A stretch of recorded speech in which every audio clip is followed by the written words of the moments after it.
Ako si Julius. Nagbabayan sila ako ng mga motor. Tignan nyo yung mga binibenta kong motor. Malay nyo may magustuhan kayo. Magdi-display nga pala ako ng mga unit sa labas namin. Kaya naman nilinis ko na sila isa-isa. Ganyan nga pala yung gamit kong panlinis sa mga motor ko. Sobrang bula kasi nito, saka matipid gamitin. Ganyan lang siya oh. Pag nalagyan na ng sabon lahat, saka ako naman kukusutin. Pag gusto nyo ng ganyan, lagay ko na lang yung link sa comment section kung saan ko siya nabili. Balilas na pala itong hinugasan ko kasi lahat naman yan nalinis ko na.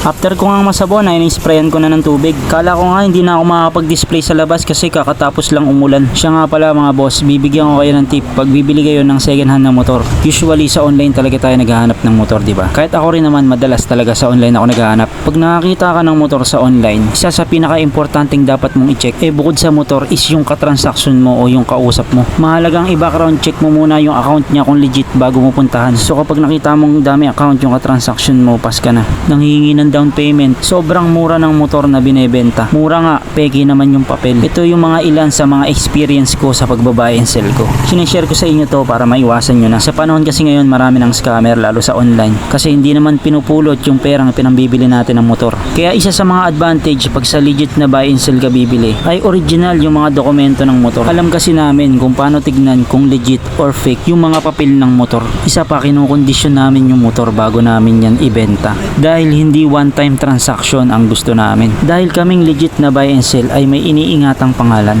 Kaya make sure na nakafollow ka sa page natin para updated ka sa mga tips na ibibigay ko. At ayun na nga, sakto yung pagkaka-display natin kasi marami ng tao sa labas. So gilid na gilid yung motor natin kasi marami ring mabibilis na dumadaan dito. So habang inaayos ko nga itong mga motor ay pinagtimpla ako ng kape ni Mrs. Siya nga pala mga boss, dito lang ako sa Montalban, Rizal. Dito lang ako sa Coles Cruz, Balite. So madali lang naman hanapin, ang landmark namin is itong Rina Store. Kaya kung malapit ka lang sa amin ay pwede mong pasyalan para makita mo yung mga unit natin. Mas ma-appreciate mo kasi to lalo na sa personal. Pwede mo pang matesting.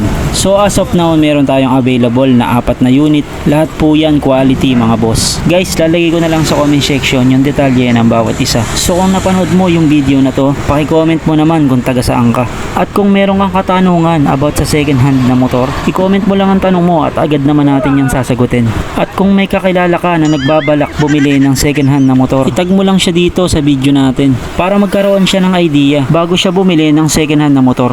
At kung bibili ka sa ng motor at follower kita, kahit wala kang kasalanan ay papatawarin kita.